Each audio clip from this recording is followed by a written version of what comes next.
Para que nós pudéssemos nos desenvolvermos, Deus nos criou especialmente com 4 necessidades, ou 4 áreas de necessidades. As necessidades físicas, as necessidades mentais, as necessidades sociais e as necessidades espirituais. Nós não podemos negligenciar nenhuma dessas áreas e achar que está tudo bem, ou achar até que Deus está satisfeito. Quando nós oramos, seja feita a tua vontade, essa frase é muito profunda e ela significa muito mais do que nós pensamos. Muitos oram o Pai Nosso antes de sair para o trabalho, querendo apenas proteção. Eles não estão pensando na profundidade daquelas palavras. E nós não vamos falar sobre o Pai Nosso aqui hoje. Nós vamos falar sobre as nossas necessidades. Bom, Deus também nos deu poderes. E os nossos poderes são muito pequenos, logicamente, comparado aos poderes de Deus. Mas Ele quer que esses poderes sejam exercitados. Então, se você é negligente na parte física, por exemplo, se alimenta mal, ou talvez até se alimente bem, mas não faz exercícios, já está devendo. Você já está em débito com você mesmo. E como eu disse outro dia, isso é uma prova de que nós não nos amamos realmente, né? Se você se ama realmente, você vai querer ter a melhor forma física possível. E é lógico, as melhores relações sociais. E é claro, uma saúde mental invejável. E por que não? Uma área espiritual super bem desenvolvida, equilibrada e madura. Por que não? Lógico, como eu já disse, a área espiritual é muito negligenciada pela maioria das pessoas. Porém, quando nós estudamos a palavra de Deus, a área espiritual é a que deve dominar todas as outras, para que nós possamos realmente receber tudo aquilo que Deus tem à nossa disposição. Vou dar um exemplo, bem comum em nossos dias. Filósofos super intelectuais, homens de mente brilhante, quando abrem a boca, são muitas vezes arrogantes, nada humildes, unilaterais, dizem que são a favor da liberdade de expressão, mas não são, não se preocupam com as necessidades dos pobres e dos doentes, etc. Isso é só para dar um exemplo, tá? Isso é só para dar um exemplo. Eu poderia falar disso aqui no mínimo meia hora, assim, sem parar, só desse aspecto dos filósofos negligentes. Bom, aí você pode ir para uma igreja e você pega, o que também é comum hoje em dia, você pega um pastor que ele fica no escritório dele todos os dias, estudando e resolvendo burocracias da igreja dele, muito ocupado ali. E o único tempo que ele tem disponível para a igreja é quando ele está no púlpito.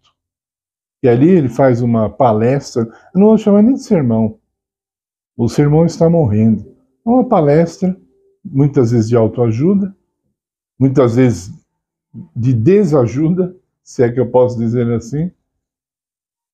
E então, também não está equilibrado. Aparentemente ele tem uma vida espiritual saudável, aparentemente.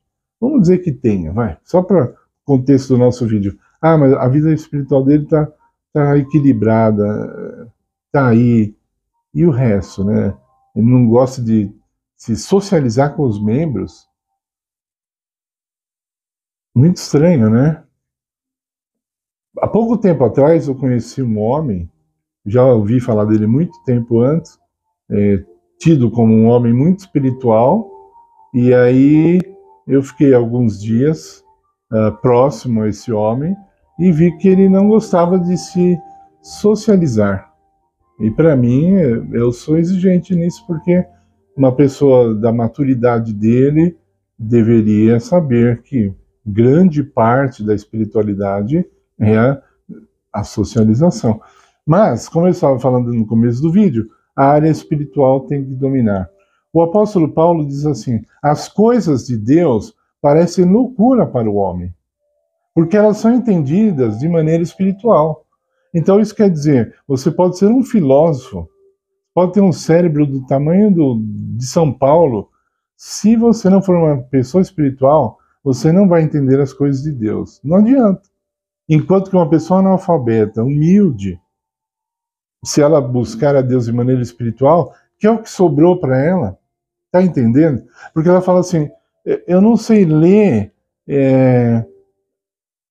eu não tenho uma condição física ideal, porque sou muito pobre, não tenho dinheiro para me alimentar direito, a minha casa não é confortável, então essa pessoa vai e despeja todo o espírito dela, que isso sim é de graça, e ela recebe a presença de Deus na vida dela de tal forma que todo o resto parece muito pequeno. A espiritualidade dela é tão grande que todo o resto parece muito pequeno.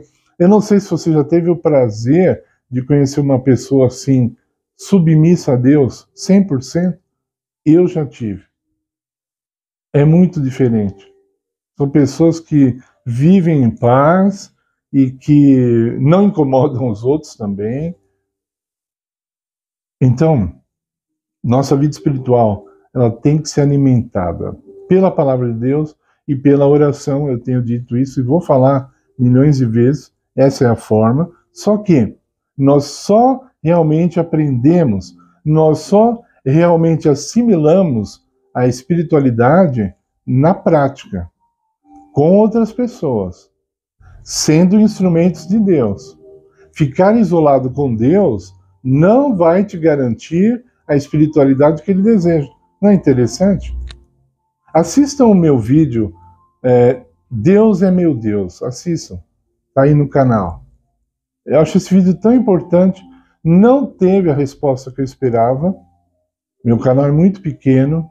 Eu oro a Deus que um dia meu canal seja grande o suficiente para que as pessoas vejam alguns vídeos que eu fiz que aparentemente não tinham valor nenhum, mas que eram tão bons. E não é porque eu fiz, nada disso. São as palavras que estão ali, são os conceitos que estão ali. O Cristo Transcendental é um dos meus favoritos, os vídeos. Teve uma repercussão pequena demais. O dia que eu falei da mãe de Iná, teve uma repercussão enorme. E esse vídeo, Cristo Transcendental, o Transcendental Cristo, acho que foi esse o título que eu pus, ele é muito melhor do que o vídeo da mãe de Iná. E teve uma repercussão pequena. Meus queridos, eu quero muito falar com vocês cada vez mais sobre coisas espirituais. Por isso eu peço vocês, se inscrevam no canal, compartilhe com seus amigos, deixe o seu like para que esse canal cresça e muitas pessoas possam ser abençoadas com a espiritualidade cristã.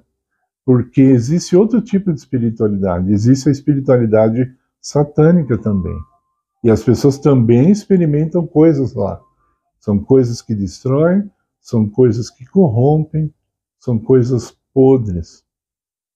Agora, a espiritualidade cristã, ela é pura, porque ela vem de Deus, vem dos céus, ela é verdadeira, ela não é mentirosa, ela não é ilusão, ela não é baseada em rituais, ela é simples, ela é leve. Então, eu peço, continue em nosso canal, aprenda essas coisas que eu estou dizendo aqui, pratique-as, porque sua vida vai ficar cada vez melhor. Você vai ser transformado pelo Espírito Santo, se você ainda não é. E se você já é, você vai crescer em espiritualidade. Em nome de Jesus. Amém.